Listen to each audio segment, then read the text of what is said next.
A to Z of the Wakefield District moves on to another letter of the alphabet, and this week it's the letter T. I'm at the Theatre Royal Wakefield, here to talk about, amongst other things, this year's pantomime, Sleeping Beauty. What's a montage? Shall I tell a joke?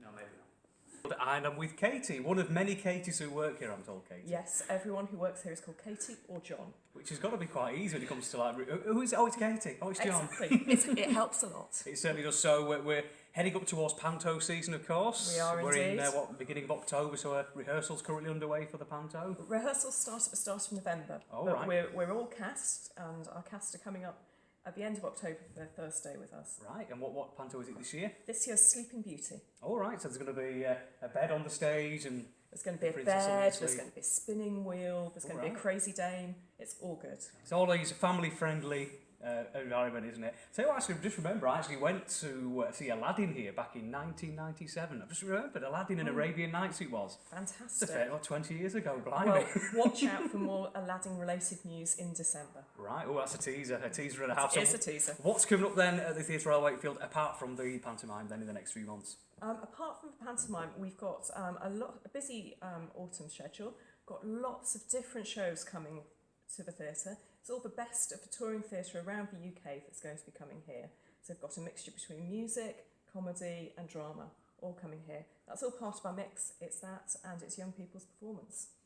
Really key to what we do. Yes, you've got a wide variety. It's not just comedy, it's not just drama. You've got really everything, haven't you? A plethora of different genres. No matter what you like, you've got something here at Theatre Royal Wakefield, haven't you? Absolutely. We think there's something for everyone. We do about 300 performances every single year, which means that there's always something coming up that's going to be just for what you want. Definitely. What I love about the Theatre Royal Wakefield, because of its size, you feel as if you are with the person on the stage. You're never too far away from the action. It's lovely and compact. That's what I love about it. Absolutely. It's one of the things that our performers tell us, that when they're standing on the stage, they feel like everyone within the theatre's auditorium is really just next to them, and they don't need to project their voice too much. They feel it's a really intimate house for people to perform in. Definitely. I remember going to see I think it was a Chinese state circus or the Russian circus a few years ago, and I was sat actually just about 4 rows from the front, and it was such a fantastic view, because like I say, because you're so close, you know, when you go to these big arenas, you're away, it's as if you're not really there, but it's lovely the fact you are so close to everybody here who's on the stage. It's Absolutely. Lovely. It makes it feel really like a theatrical experience, rather than being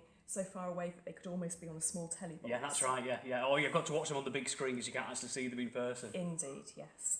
Our way down onto the stage here at the Theatre Royal Wakefield. I feel as if I should do a show, seeing as I'm on the stage, Katie.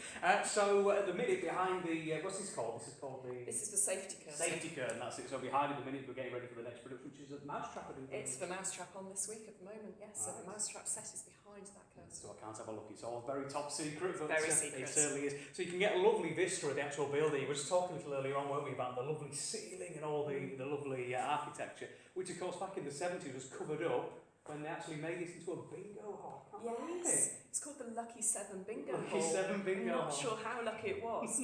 I mean, it was all orange, all of the architecture was covered up. But, I mean, it was lucky in some ways for this building, because without it, it would have fallen into disrepair entirely. It was empty, wasn't it, before it became a bingo hall? It was empty for a while before it became a bingo hall. After being a bingo hall, a lot of local community members came together to be able to buy the theatre and to restore it to the state that it is now. And without them, we wouldn't have a producing theatre in Wakefield. Definitely, and like I said, the good thing about it, they did put a false ceiling in, which must have looked awful, but what it did do is it meant that, like I said, the ceiling above us was kept. Well, imagine if they'd have taken the ceiling out, that would have been awful, wouldn't it? That would have been, that would have been really sad. So as it was, everything was covered up, and it allowed those people in the 80s to be able to uncover it and then do a little bit of restoration. They did as much as money could allow at that time, and we're grateful for everything they did, of course, but there's still a way to go.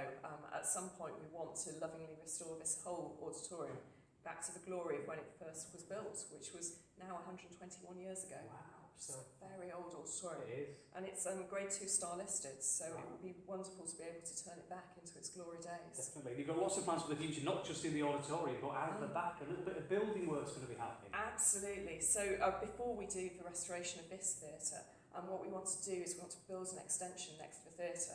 anyone who knows Westgate, there's a hoarding up next to the theatre. It's been there since I was a little boy. That hoarding's been there, 20 odd years, hasn't it? Yeah, I mean, it's almost a historic relic of itself, It's sad to see it going away because it's become part of Westgate, hasn't it? I'm going to be pleased when it goes.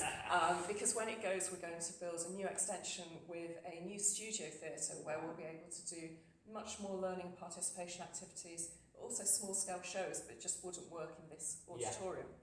We're also going to build a nice new cafe bar space. At the moment, we don't have enough space to be able to let all of our audience members buy a drink during the interval. It's just too tight. Yeah. So we're building a nice new cafe bar for people to be able to relax during the interval, but also be able to use it throughout the day. Brilliant. So it's going to be kind of a community hub almost. It will be a community hub throughout the day. Brilliant.